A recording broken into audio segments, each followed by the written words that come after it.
Hello. In this episode of Airs for Architecture, I spoke with Beharrell Rory Olcayto of the architects Pollard Thomas Edwards about their book, The Deck Access Housing Design Guide, A Return to Streets in the Sky, published by Routledge this year. So you've got a bunch of technical and regulatory reasons why dual aspect housing is becoming much more predominant and why that nudges you towards deck access, because other typologies struggle to comply as easily or at all with this whole batch of regulation. Then you've got, alongside that, a load of social issues where the advocates of deck access housing will say, and will point to successful examples that counteract a lot of the negativity we've been talking about earlier in this conversation, that actually having a flat or a maisonette with a front door onto the deck is the next best thing to having a house with a front door on the street. Airs for Architecture, a podcast about architecture, buildings, urban culture and space. Hello and welcome to another episode of Airs for Architecture. I'm here today with Beharrell. Yes. That's pretty good. And Rory Olcayto. I'll do it for you. It's Rory Olcayto. Olcayto. Yes, that's right. Okay. Thanks ever so much for being with me. Could you maybe be so kind as to introduce yourself? Sure, after you, Andrew. Yes. Hello, everybody. I'm Andrew Beharrell. I'm an architect, and apart from fraternisation with a few other practices in student days, I've been part of a practice called Pollard Thomas Edwards all my life, 40 years, working years. Pollard Thomas Edwards, or PTE as it's sometimes abbreviated to, is a practice which grew up really as a reaction to modernist housing, particularly post-war council housing. Grew up with the housing association movement in the 1970s. I joined in 1984. And we were at the forefront, but by no means alone in that, in what used to be called community architecture, which in simple terms means asking people what they want rather than giving them what you think they need. So we're a practice that has done and continues to do lots and lots of housing, all of it in the UK, originally very much focused on cities, but now much more broadly, rural villages and suburbs. And we characterize ourselves as really doing everything about residential communities. So although housing is the core of it, we do public space, shops, workspace, schools, places where you recreate, everything to do with residential neighbourhoods and indeed town centres. And although most of my career has been involved in building stuff, doing projects, for the last 15 years or so, I've been doing a lot of writing as well, as an attempt to kind of make sense of the world we operate in and to try and influence it for the better. A lot of that writing has been collaborative with other people, as is the case with this book. And I'm particularly interested in housing types, typologies, as we sometimes rather grandly call them. I've done recent work, for example, on the mansion flat, the semi-detached house. These are all forms which I love and feel very deeply and have built many of. But for this particular book, and this is the first, I'll say, proper book, rather than a self-published report, of which we've done many, we've chosen to focus on deck access housing. Yeah. And we'll probably explain in a bit what we mean by that. Over to Rory, though, to say a bit about yourself. Well, I'm writer and critic at Pollard Thomas Edwards. I previously, before I joined Pollard Thomas Edwards, I was editor of the Architects Journal, and then I took up the role as director of Open City and Open House London, and you know that's sort of kind of captures a little bit about my kind of interests in architecture. You know, I've really enjoyed studying architecture, which I did at Strathclyde University in the 90s. But also speaking to the profession. And that's what my job was at the Architects Journal. It was about speaking to the profession and representing the profession's interests. But then when I went to Open House, it was very much about communicating architecture to a public audience. And I found that kind of fascinating, those two sort of different audiences and how they engage with architecture. And I suppose that's always been my kind of interest. The way architecture is understood, the impact it has professionally, socially, on a societal level. And when I wanted to move on from Open House, Open City, I approached Paula Thomas Edwards about being a writer and critic at the organisation, primarily because Paula Thomas Edwards was so engaged with people and architecture. You know, a big part of what Paula Thomas Edwards does is speak with people at the very beginning of a project in order to kind of formulate the best kind of architecture for the end user. So I was quite excited by that, and I'd sort of worked with them before, with Paula Thomas Edwards before, when I was at Architects Journal. We published a book together, a monograph on PTE. So the kind of connections were forged quite early on, and since I joined 3 years ago, Andrew and I have been working on various writing projects, but deck access housing was the big one, really. And I mean, maybe I should just continue here and tell you how it sort of emerged, because I mean, we're nudging around mentioning this sort of in this book, but not mentioning the book by name. So you've published a book called The Deck Access Housing Design Guide, A Return to Streets in the Sky, which has been published by Routledge this year. It's coming out right now, and that's one of the reasons perhaps why we're meeting. That's right. Yeah, that's right. So I mean, we Andrew maybe should start telling the story about how he identified this kind of topic and why he thought it was relevant, and then I can chip in about some of my interests around it. Yes. So what I was noticing more and more in our own work and others was a revival, really, in this form. I should just, maybe for some listeners, perhaps start by explaining what we mean, because it may not be obvious to everybody. Shall I do that, Ambrose? What is deck access housing? Yeah, I think that's probably quite a good idea. I think we should get that out of the way in case there's any confusion. In fact, we asked a chatbot recently what it is, and they came up with a very learned dissertation on barbecuing outside the deck on your house. So it's not that. Sorry, I interrupted you. No, I was just going to say it's quite an interesting one. Rory's sort of introduction and your introduction. There's this idea around communication with the public about the nature of housing. And what I think is really interesting about this book is that perhaps more than any other housing typology, deck access housing has done the reputation of architects no good. Is that I mean, and so this is a really actually it's a really you're absolutely right that you are flipping it around. I've got a good idea of how I can introduce this subject. I mean, you're right. Deck access housing is very controversial, and on a very simple basis. Basically, what deck access housing is, the appeal of decks is straightforward. Rather than getting to your flat through a dark enclosed internal corridor, you reach it through a walkway that's partly in the open air. And like anything, it can be well designed or badly designed, and depending on factors such as width, length, and spaciousness, the quality of that deck, can be good or bad. So it's a way of entering your house that's distinct from a tower block, which has a lift that takes you to various levels internally. It's different from a mansion block or a walk-up tenement. It's about accessing your house from the outside.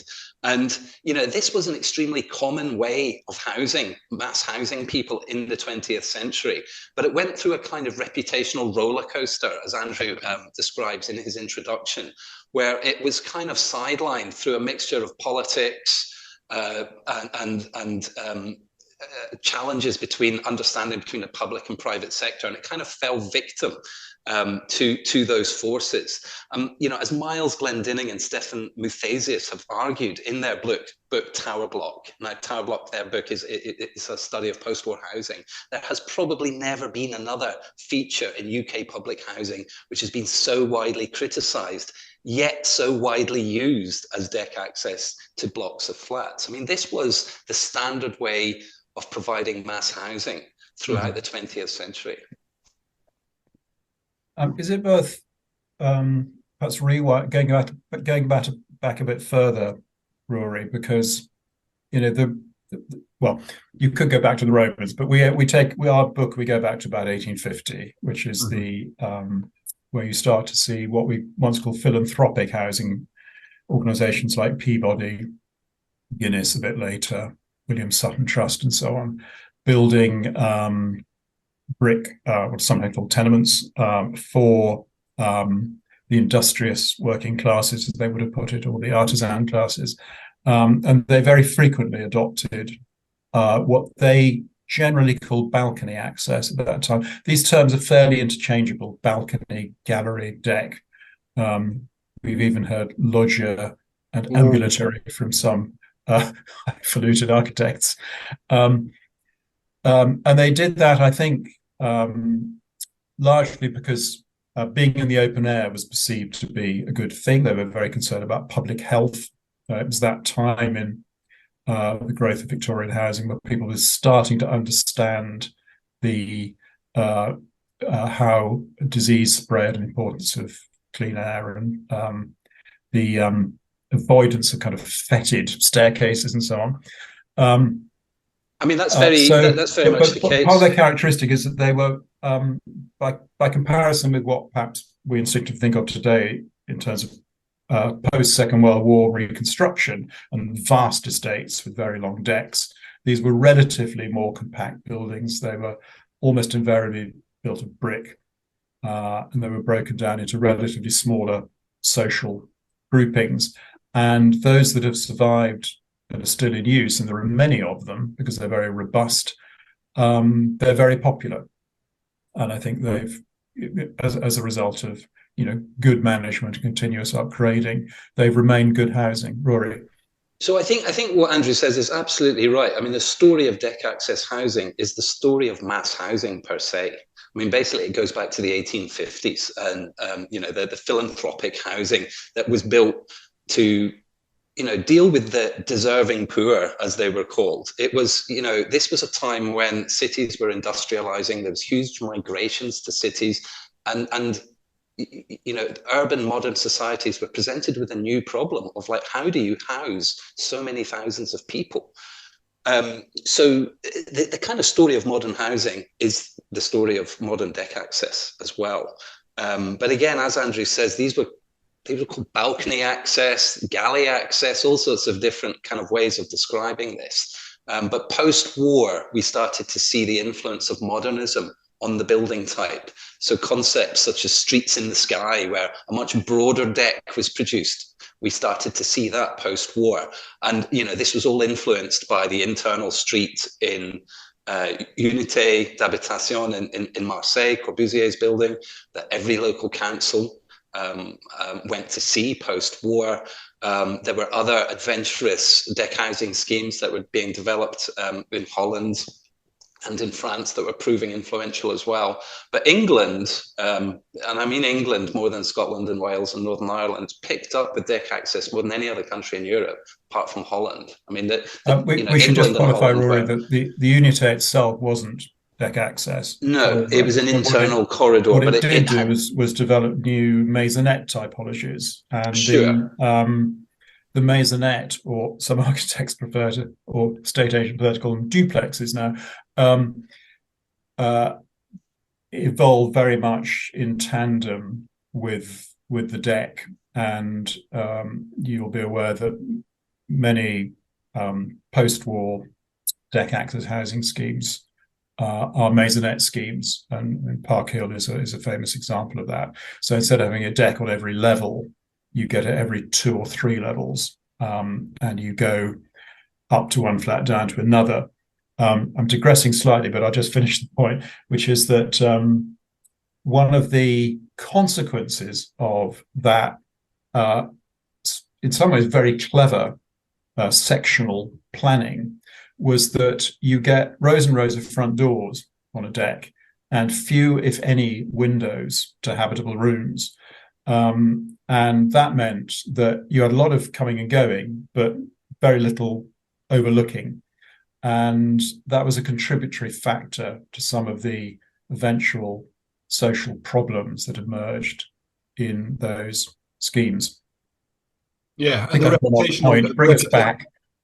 Yeah, the reputational damage that comes from that feeling of, even if there is no negative behavior occurring, a feeling that it might occur is as good in a way, isn't it? If a place feels unsafe, doesn't really matter if it is unsafe. Yeah. People will react in a similar way. Yes. And I think I'm drawing a contrast between that generation of post-war reconstruction and the much earlier generation of much smaller and more intimate blocks. Interestingly, though, one of the things that, and I'll maybe say more about this later on, the contrast between UK and European work, which is a feature of our book, is there is no fear of enormously long decks in Europe. Some of the recent schemes that we've looked at, that is a feature. Whereas in Britain, the deck access housing schemes that we're seeing emerging today, and we feature 17 of them as case studies in our book, they're all very human scaled, typically have very few flats off a single deck. 8 is the kind of normal cap in London especially. So they're a very different approach to what we think of from those post-war estates. I want to just add in one other thing about the reputation, and that is that I think the media, particularly creative media, continues to feed off this now rather old-fashioned idea of the failed council estate. We've all seen, and they're still happening, crime dramas, haven't we, where armed police rush along a deck and smash in the front door of the drug dealer's den. And it suddenly occurred to me, because there's a very simple reason why every crime thriller, Line of Duty to The Gold, features this, which is that you can get decent long-distance camera shots of decks, and you can't do that with corridors and lift lobbies, or it would be very boring.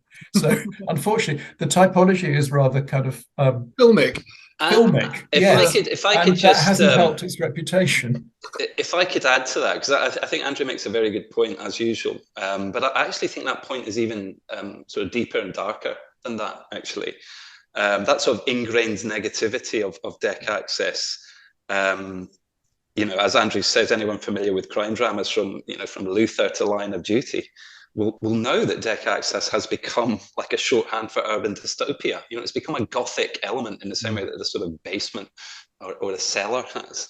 Channel 4 even filmed a brutalist version of its logo floating in a rundown patch of the Aylesbury estate with seemingly no regard for residents still living in the Modernist neighbourhood that was famous for its streets in the sky. Even Doctor Who is kind of equally somber around deck access. Rose Tyler, who is Doctor Who's companion, was sort of confined to the open air walkways on the Powell estate, the fictional Powell estate, until the Doctor whisks her away in the TARDIS. So, this is ingrained in the British psyche, but it's more serious than that, because actually, insurers and mortgage lenders regard access decks with suspicion. Planning guides generally, until fairly recently, have been advising against them. There is a problem in the British psyche about deck access, and it impacts on the real world, where literally mortgage lenders are saying, well, no, actually. But what's fascinating now is that this new era of deck access homes, which is being designed by some of the best civic architects in Britain today. We've got Sterling Prize winners, nominees galore, basically in the kind of short list of architects doing deck access housing now. That's going to kind of move the dial on that. The reason that deck access is returning is because the mayor of London and his housing design guidance insists on dual aspect homes. And one of the easiest ways to develop dual aspect homes, insists on them for affordable housing. One of the easiest ways to do that is through deck access. So that's hardened now into policy. I'd like to come back. I'd like to think about that for a bit. So this issue of dual access, which you've pointed out, and also the system of the duplex, enables is enabled by deck access, because you can get a deeper plan and you can get deeper solar penetration into the section, so you can kind of condense housing. It's a model of urban housing that we're specifically talking about here. You wouldn't imagine putting something like this into a suburban or rural context. But I wanted to. So that's the first part. But I was also interested in this issue around this thing that you pointed out, Andrew, that on the continent you'll get enormously long decks, and here we found, what did you say, 8 units around a deck, eight thresholds onto a deck. I think that's something really interesting. The idea that the English context, the British context, sort of we don't have an appetite.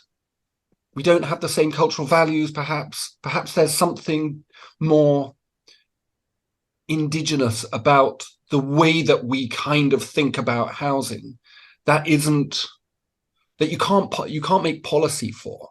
Because you've talked about it, and I'm jumping around a bit. You've talked about this as a sort of neo-vernacular, is that new London vernacular.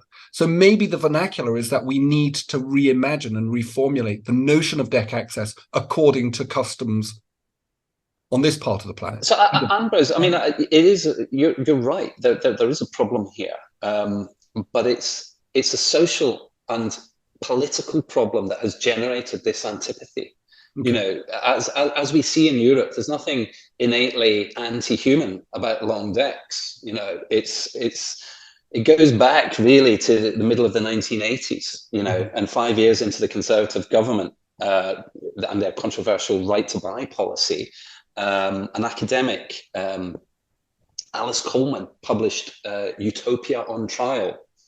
And this was building on work done by somebody called Oscar Newman, who was a Canadian-American architect, who had promoted this idea of defensible space. And he actually visited Britain, went to Aylesbury Estate, did a program. It was on Horizon, which was a science program in the 70s. So it was presented as a scientific analysis when it had no right to be presented as a scientific analysis. His observations about human behavior on decks.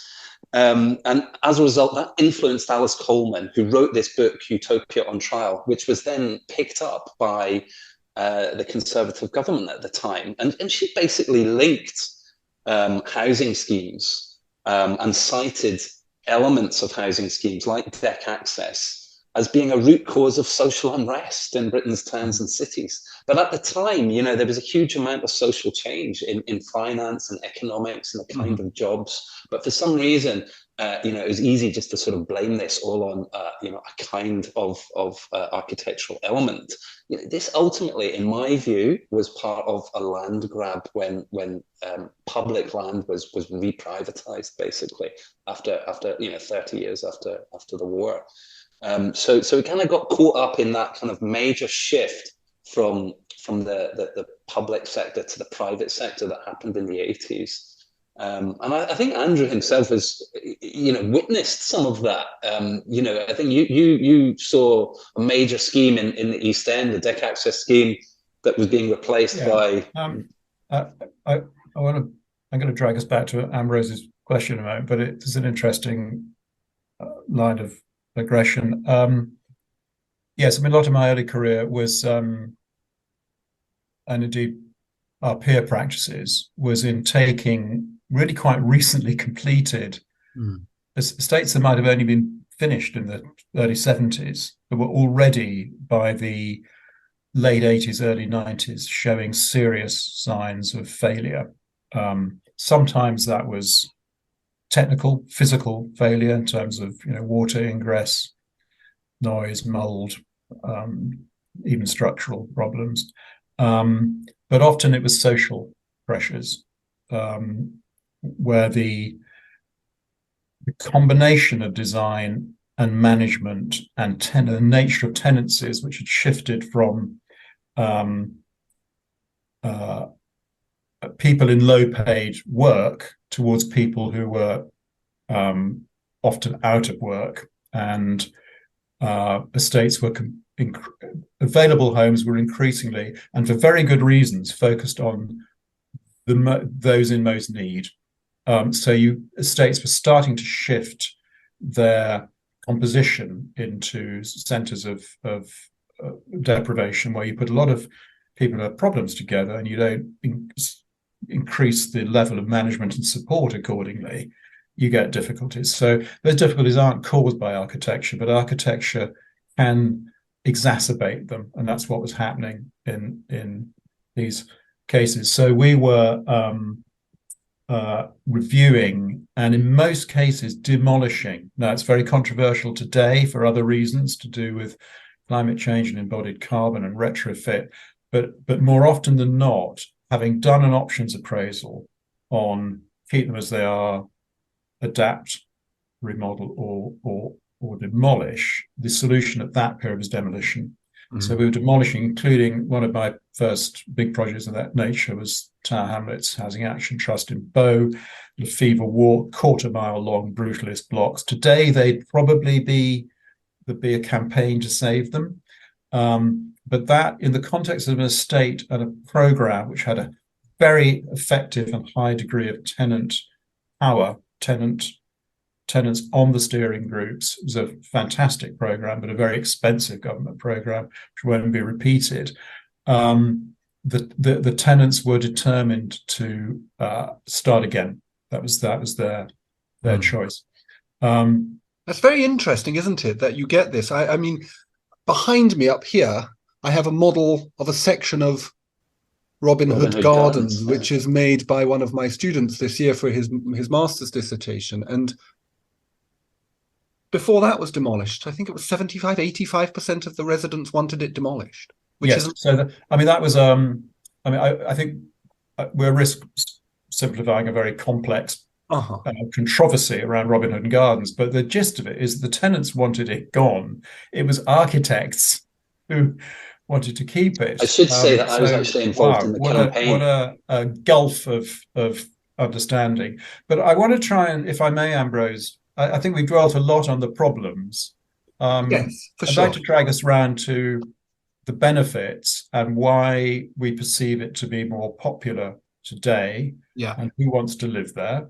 I think you started talking about depth of plan and dual aspect. I think we should just say a few practical things around that for listeners. So there are many perceived and real advantages around what is called dual aspect housing, and in its most effective form, that means homes that have windows at the front and windows at the back. So you get light and view from two directions, and also, and increasingly important today, you get cross ventilation. So it began as a planning policy in London. It spread to other places. In London, it began as guidance and has gradually been, in each successive London plan, made tighter and tighter. So it's almost mandatory now. You have to justify doing anything that isn't that. And then we've now got technical climate change related rules through the building regulations that endorse this approach, particularly Part O, which is about overheating, that came through. I apologize to international listeners. This is a very UK thing, although it has implications elsewhere. And that produces another set of tests which kind of drive you towards through ventilation. It's not the only way, but it's the best and most simplest and most cost-effective way. So you've got a bunch of technical and regulatory reasons why dual aspect housing is becoming much more predominant, and why that nudges you towards deck access, because other typologies struggle to comply as easily or at all with this whole batch of regulation. Then you've got, alongside that, a load of social issues where the advocates of deck access housing will say, and will point to successful examples that counteract a lot of the negativity we've been talking about earlier in this conversation, that actually having a flat or a maisonette with a front door onto the deck is the next best thing to having a house with a front door on the street. And survey after survey, and we've just done another one ourselves recently, and show, and we're perhaps a very conservative nation, that British people want to live in houses, and that a flat is often seen as a stepping stone towards a proper home, a house. Now, we're not all going to be able to have a house. So deck access is seen as being the next best thing, because done well, the street in the sky, and you might like that expression or just associate it with post-war failure, but it is a kind of street. It's not a proper street, of course, it's not a public place, but at least it's open air. You can have a threshold. You have a different kind of relationship to your neighbours compared to what you might have meeting in the lift. And done well, you can have something like a vestigial front garden. There are all kinds of technical issues around that, which we probably won't have time for today, which our book goes into and explains how to do this. And you can have sufficient privacy, because one of the objections to deck access is where you have windows to habitable rooms on a deck and people passing in front relatively more closely than they might on a street. Yeah. So this has been turned around. We speak to lots of people. We have quite a lot of colleagues actually who've chosen, because they have choice. They're not social housing tenants who've been waiting 5 years for the first thing that's offered, chosen to live in deck access schemes. And what we haven't really talked much about today is that these schemes are mostly mixed tenure. They're no longer confined to social housing. Yeah. And I think the other reason that we're seeing a revival of this is generational. So the people who have this baggage are my generation, who remember how it was and some of the problems, and perhaps spent part of their lives solving those problems. Younger people, they don't know or care about all that. They might associate what we call deck access more with trendy warehouse conversions. So you go to Hackney Wick. The place is awash with deck access schemes, where people have bought homes for sale. We did one called Stone Studios next to the new Hackney Wick station, and the agent Saville said it was their best-selling scheme in the whole of London. And that's deck access. Yeah. So people, I think they it's like important. it, they want it, they're choosing to go there.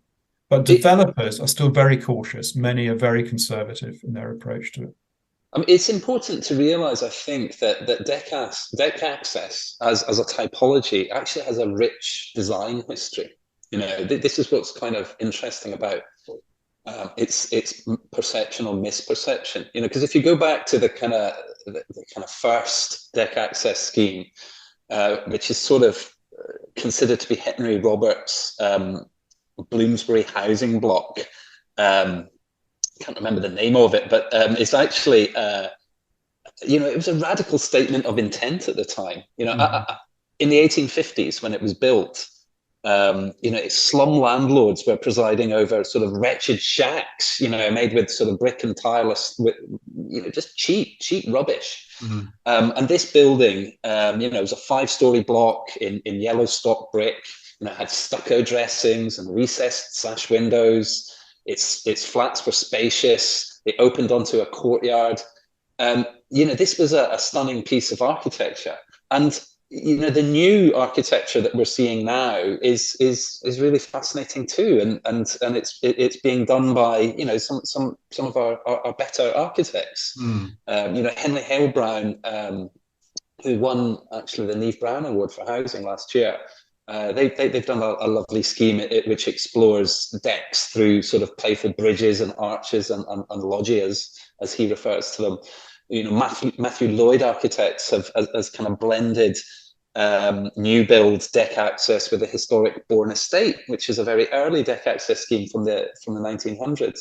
Howarth Tompkins, the brick facades that they've done for Silchester Estate, builds on the tradition of early philanthropic dwellings. So that rich seam of sort of design culture is still present in the typology. And earlier I mentioned, and I think you sort of picked up on it, this idea about the New London vernacular. Now, the New London vernacular is a kind of style of architecture that we see everywhere, and it's not particular to deck access, but we decided to write about it because this is the kind of aesthetic that dominates just now in London, and deck access is kind of fitting in with that to a certain extent. I find New London vernacular kind of interesting in itself. And we've sort of described it as, a kind of de-risked developer strategy formed in the wake of the 2008 crash, because it's easier to cost, design, build, and sell, because the brick slips are very easily to understand on a modular level. Everything is orthogonal. So it's become like this kind of ubiquitous way of dressing mass housing, and some is more successful than others, for example. But it's interesting to see how the typology is working with that. And just to round off, some of our favorite schemes, some of everybody's, I presume everybody loves these schemes from the 60s, things like we've already mentioned Park Hill, but Dawson's Heights, for example, Kate McIntosh's sort of hilltop battle cruiser in Dulwich, in East Dulwich, that is deck access. Wyndham Court by Lion Israel Ellis in Southampton, which I think is one of Owen Hatherley's favourite buildings. That's deck access. Darbourne and Dark's Lillington Gardens in Westminster, which is one of the most sort of luxurious sort of council developments anywhere in the world, as far as I'm concerned. That is deck access too. So there's always been this very strong design culture around this typology. I think we're at sorry, Ambrose, you say. No, I was just going to say, I think this is really a fascinating discussion, actually, because it comes back to this idea of something that you mentioned about Pollard Thomas Edwards and your practice, and this New London vernacular, perhaps, as well as a kind of body of practices that contribute to that, which is, there seems to me to be some form of mediation between very top-down post-war ideas of what deck access is, which failed. I think we can say that fairly categorically. In the public imagination, at least, it failed. To what's happening now, where there's this amplification of the ordinary values and voices of people through the way that you practice your architecture, which has mediated. So there's a new type of deck access, which is sensitive, rather than the application of Le Corbusier to, I don't know, Southampton or Hampshire or whatever it is, which is a really weird idea to begin with, isn't it? Yeah, I think that's very well put. If you look at the all of the examples bar one, and then the exception is interesting, I'll come back to it, of the UK case studies in our book, they're very accessible. I'll call it quite gentle architecture. They're very crafted. They're very human-centric. The one which, and they're nearly all in brick. And just a slight digression, the reason for the universal adoption of brick, which was a trademark of what we've been referring to as the New London vernacular, was a reaction against a decade or so in the early noughties of look at me architecture, which was experimenting with different cladding materials, and look where that got us, cladding. Yeah, for sure. Was deliberately trying to distinguish itself from its neighbours, and we all did it. I put my hand up. We did some white render and timber cladding and all of that. It's aged pretty badly, and it's given way to a feeling that actually housing is about background architecture and fitting in. And again, survey after survey, people like brick. So that's one key aspect of it. I'm sorry, I've completely digressed now. I was interested in this idea of also what this means in terms of design. So if you're being responsive to communities, to individuals and communities, how has this affected things like significant things like how the building meets the street or how the building meets the ground? Is there this requirement for front gardens, a very British kind of thing of having a little bit of front garden, and the more front garden, the wealthier the area? And also, is there now restrictions on height? I did research around new tenement architecture in Scotland and in Northern Europe, and there's this kind of 5-6 stories maximum, 4, 5, 6 stories, which is seen as being much better than the kind of tower block thing as well. And I was just wondering, how have these designs been in this British version of the deck access? How are they? What are the main features around that? Yeah. So if you can, gather it into 2 or 3 things, I'm sure it's diverse. The kind of urban design planning level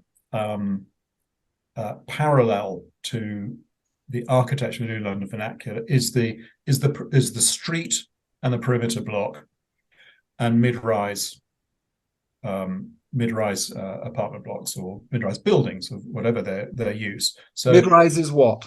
Okay, so that's important to define. There is no fixed definition, but there are many arguments for saying that 7 stories is kind of 5 to 7 stories, 9 stories maximum. Because of fire regulations, and I won't go on about it, you'll be hearing a lot of references to 18 meters and 30 meters. 30 meters is 10 stories. So 9 stories and below, I would define as mid-rise. And generally the ones that we've published have been, less than that. They've been 4, 5, 6 stories. Recently, there's been one completed in 9 stories. Deck access by no means has a monopoly on mid-rise housing. You'll probably see more of it done in what people sometimes call contemporary mansion blocks. But for all the reasons I mentioned earlier, regulatory nudge, as well as I think the different set of expectations from a younger generation, we're going to see much more deck access, and it lends itself, it dovetails very well with that kind of mid-rise, street-based perimeter planning architecture where you have a back and a front door, front garden, all of that. In contrast to, and it achieves pretty high densities, and I've done previous work around density, and we know that again, apologies to international listeners who may have different ways of expressing this, but in a common measure in Britain is homes per hectare. You can get around 250 to 300 homes per hectare in these kinds of perimeter block mid-rise planning. Once you go more than that, you're into tall buildings, and that's where we are in London and Manchester and other cities at the moment, really pushing it. That's probably for a different podcast, another story. Actually, I just looked, I visited a scheme recently by Studio Woodruff Papa. They're a sort of Anglo-Dutch firm, and they completed a deck access scheme in Bermondsey. It's 9 stories high, and its density is about 300 dwellings per hectare, which is pretty high, to be honest. But it's not challenging high-rise towers, but it's pretty efficient. So it's a good urban solution in that respect. Yeah. Andrew was talking about, we've all done it and done the kind of white render timber sort of projects in the early noughties, etc. I would argue that, again, those pieces of design were influenced by policy. Those pieces of architecture were very much influenced by CABE and the kind of mixed palette of materials, and the kind of icon-led regeneration as well that went in tandem with that, where, you get in a superstar architect or a big-name architect to do some kind of landmark building, but that's where all the budget goes, and then there's some drossy housing that comes along with it, and it's, clad in sort of multicolored panels or whatever. It's absolute rubbish. It's the stuff that sort of defined the noughties.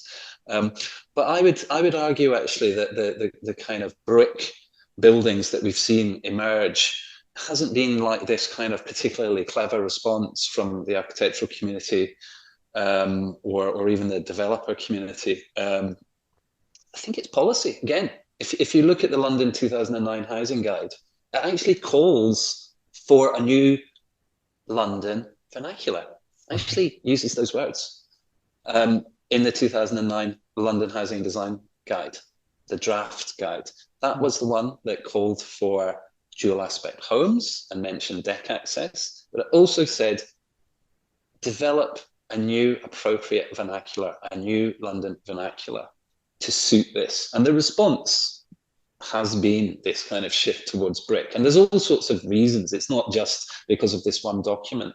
But I think it's important to stress that, and this is what I find so fascinating, is that the world around us is actually, generated by mundane policy decisions. I kind of find that fascinating. No, it's the great mystery behind architecture. I was when you were talking earlier, Andrew, about this. Well, you were talking about the mixed use, and I think that's an absolutely critical part, isn't it? Because what happened previously was what was called in Glasgow municipalisation, where you get whole areas of the city where everybody is in one type of subsidised housing. And so you have a crash in kind of tax revenues in that area. And when people stop paying taxes, by and large, councils stop paying attention. So you get this kind of race to the bottom. Whereas if you can create housing a housing typology that satisfies the appetites of both, I guess, taste-driven markets and also satisfies the needs of residents, of lower income and more vulnerable residents, then you think the deck access does this better as an urban and a dense urban compact building form than, and if so, why is that? Like why does the deck access do this better than, say, the tower block or even the semi-detached house? I mean, that's a big question. So you don't have to have an absolute. What I would partly answer that would be the comparison with more conventional corridor access or compact core access. Compact core is where you have a small number of flats around a front entrance to the street and a stair, and probably these days a lift, is what we sometimes call a modern mansion block, harking back to the kind of Edwardian mansion blocks, which was extremely popular and continue to be a popular and valuable, in the financial sense, form of housing, and was pretty much developed as housing for the middle classes in Britain from the 1870s, 80s onwards, a bit later than the philanthropic dwellings we've been talking about. Anyway, so throughout my career, the mansion block actually has been the default solution to mid-rise street-based housing, often with other uses slipped in on the ground floor, more active commercial or leisure uses, recreational uses, and indeed schools. In fact, we pioneered and we built a number of blocks like that where you have a school on the ground floor. All good. The reason why that the mansion block form is increasingly difficult to make work is regulatory. So it's a combination of universal access by lift, which is expensive, and therefore you need to get more homes off every lift core, every landing. Now the two-stair thing, which you probably read about, is very controversial, post-Grenfell, very likely now to be regulated for, two staircases, not one. And what I referred to earlier, which was a lot of the regulation around climate change, especially cross-ventilation. These things, I think, are threatening the mansion flat, which is personally one of my favorites, with extinction. It's really hard to do it now. Deck access does all that much more easily and cost effectively. So for these rather dry regulation driven reasons, quite apart from the more exciting kind of social aspects, that's a big reason why we are seeing more of this typology, and I think we're going to see a lot more still.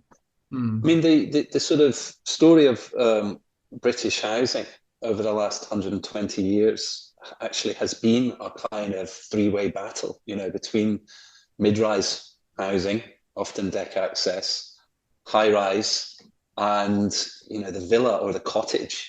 And this is sort of captured beautifully in an advert for a deck access housing system that we used to kind of explore the history of deck access. When I set out to write the history chapter, I was looking for a way in to the story. And I found an advert by Unit Construction Limited for its system. It's called Unit System Mid-Rise. And it basically presents deck access mid-rise as the best housing offer by literally comparing it to other types of housing. It says, what does mid-rise offer? Mid-rise is the name of their prefab system for making deck access housing. What does mid-rise offer? The high densities of multi-story flats, a closer community environment than in high flats where each tower is an island, friendlier than traditional two-story developments where individual houses and gardens promote insularity, highly suitable too for sloping and irregular sites, as Park Hill proves. So, this advert was amazing, actually, because, it was in an edition of a magazine in 1968.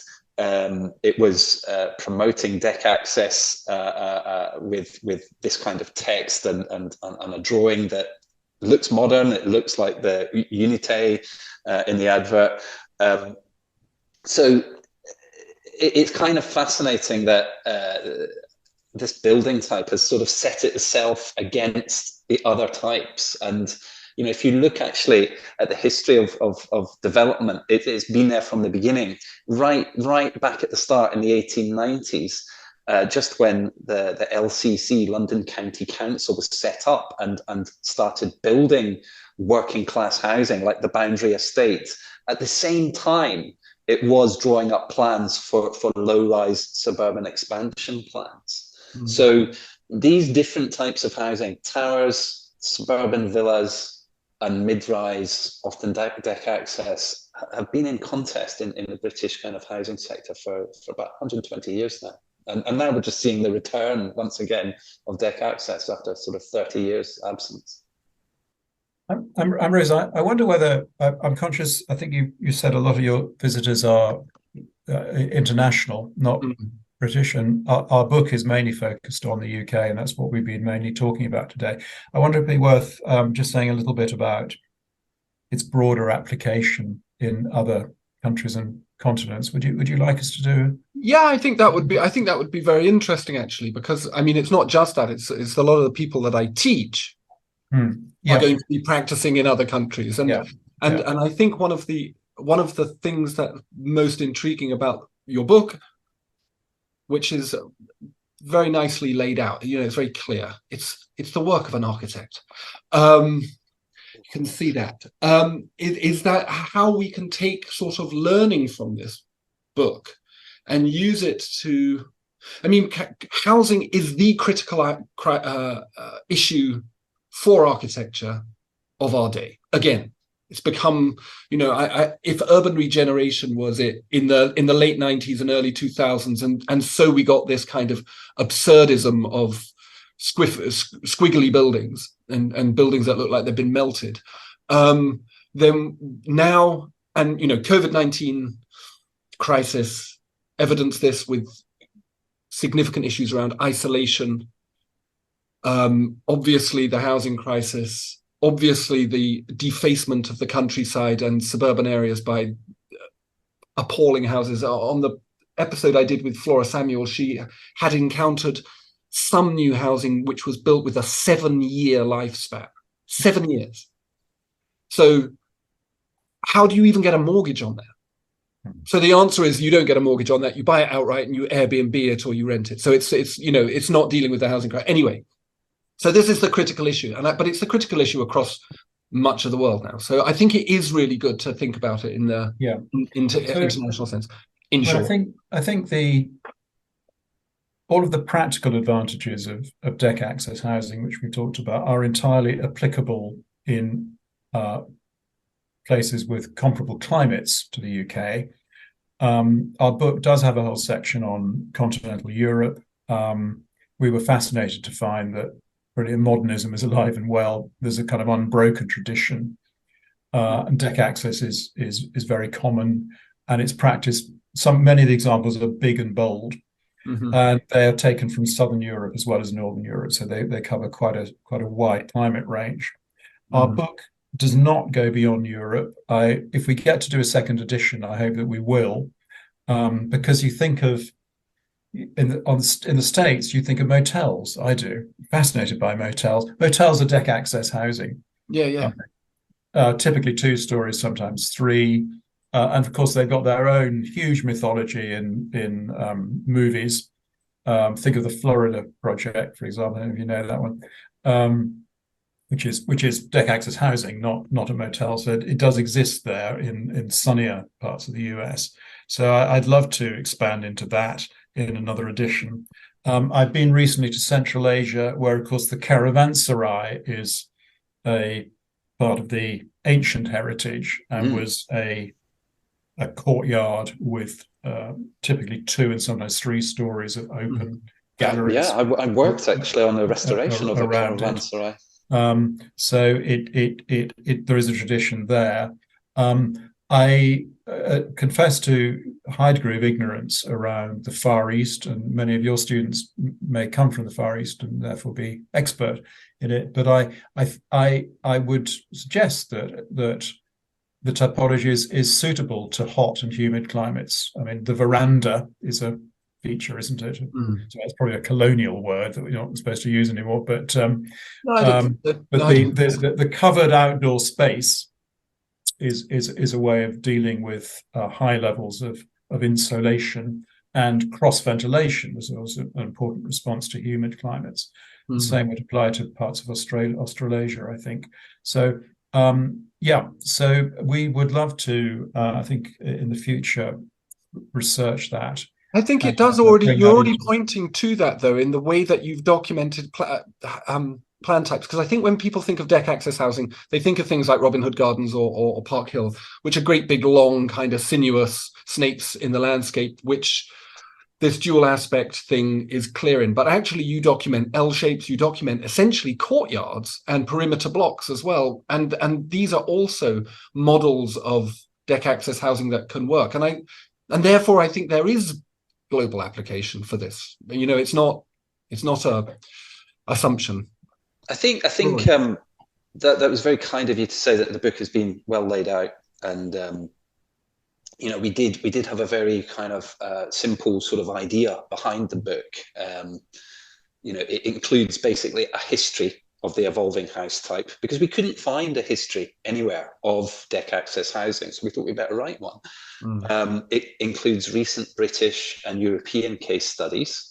There are 17 British case studies and 15 European ones. And it also includes a practical guidance section that's been produced by Pollard Thomas Edwards, the knowledge hub that we have here, which is very much for the working architect in Britain, because it makes reference to British building regulations.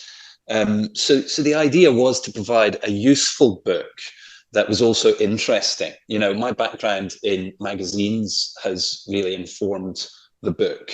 We wanted it to be something you could pick up and use. So we wanted those plans to be redrawn and presented in a nice, clear manner.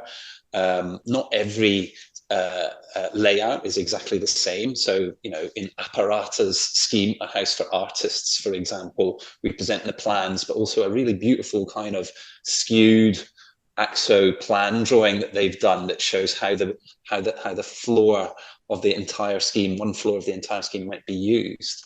And as you say, there are really quite different types of deck access in the book, and that was very much what we tried to do. The British ones, I would say, there's a loose kind of school there. A lot of the architects involved compete for the same work. Across all sorts of sectors. The European ones, we chose them, and I should mention my colleague Rebecca Lee, actually, because she did some incredible research work to kind of find some of these projects for the book. The European ones were selected very much to explore variety and to show range, and to really just make people understand how expressive this typology can be. The current crop of British schemes, as we've already discussed, are reasonably conservative. There are playful elements within them, and quite a bit of expression within that conservative approach. But ultimately, they do seem pretty tame to the European examples. I want to finish with a kind of idea of how one might go about, because of this imperative around housing, how one might go about informing student design projects with the kind of logics of deck access housing from the research in the book that you've done. I think you've talked about the density of it, you've talked about the kind of relationship to climate, health, socialization. Perhaps we could have talked about that a little bit more.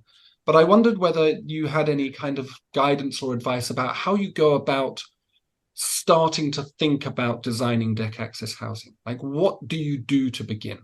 Because the go-to thing, I think, that you've expressed quite well is that you need to speak to people. Now, what does this look like, and how does a project kind of evolve?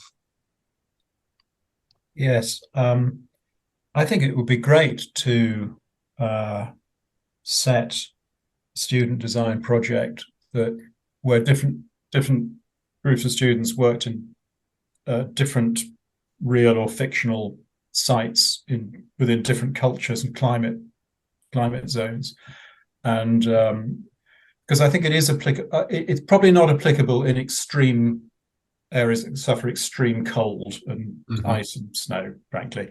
But outside of that, I think it'd be great to see a range of responses. Of course, they should all buy our book for themselves, but probably not get too hung up around UK. A bit of our book is all about how to comply with UK regulation, which is fiendishly complex. So they should probably not get too worried about that. After all, part of the purpose of being a student learning is not to have to worry about that and think big thoughts.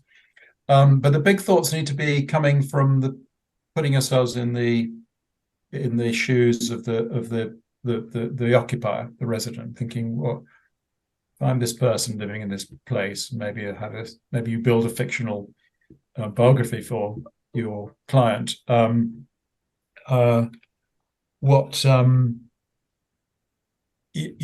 how would I cluster homes for those kinds of people in that kind of place in an effective way? And clearly today you want to be thinking very actively about climate change and how you deal with thermal efficiency and overheating and all the rest of it, which, as we've said several times in the course of this conversation, is one of the things that deck access housing can do rather well. Yeah. I mean, my sort of view on that would be to do what we've done in the book and contextualize the criticism of deck access housing. So you've got to strip all that away, and you've got to understand that Britain is still obsessed with the class system, and that influences how we feel about architecture. So, a house with a front door and a garden is seen as the ultimate. And this is just an ingrained class issue. If we go back in time, not too far, the British architectural profession, despite pioneering deck access housing more than any other country bar the Dutch, could be pretty dismissive and cruel about the way they talked about housing. With former RIBA president Lancelot Key, himself a social housing pioneer in Europe, in Liverpool in the 1930s. He commissioned a series of wonderful deck access housing schemes in Liverpool. He called it housing for dirty people. This is just the disgraceful sort of attitude that we have in this country, that we're okay about talking about people's homes like this. So my advice to students today is to understand that a lot of the stigmas, a lot of the criticisms around architecture are not really to do with design, or to do with social issues, to do with the class context that influences everything in this country. So it's about trying to step back from that and just think about what are the actual design challenges here. How would you like to enter your home? I still think entering your home from the outside And crossing that threshold from outside to indoor is still the most satisfactory, enjoyable way to enter a home. I think that's better than an internal corridor, but that's a personal choice, I suppose. But as Andrew says, there's a whole load of issues around climate change, and as I've pointed out, around policy that pushes towards deck access housing as being a good solution. And what I would like to see in Britain over the next 5 years is that kind of excitement and passion and creativity coming back to the sector, so that we do see buildings as exciting as Park Hill, for example, which has been refurbished recently by very good architects and is published in our book. So probably a good point to end on. One thing we've not mentioned, just final thing, although I fear that tomorrow might be the final night, there's been a musical at the National Theatre playing for the last 2 months called Standing at the Sky's Edge, which I've seen. I enjoyed it. I think it's been a sellout, and it came from Sheffield. And it is not just set in Park Hill. Park Hill is effectively the star of this big production. They've recreated a section of it on stage. So there you have it, deck access starring in the National Theatre. It's back. It's back. What stronger indicator of its revival? Yeah, for sure. Well, thank you so very much for coming and speaking about it and about your wonderful book. Really enjoyed it. Thank you, Ambrose. Thank you very much. Thanks to Rory and Andrew for the conversation, and the folk at Routledge for the ebook. See the podcast description for links to it, and to Pollard Thomas Edwards' site too, and a few of the many reviews of the book across the architectural press. Please do share this episode, of course, and thanks for listening. Cheers.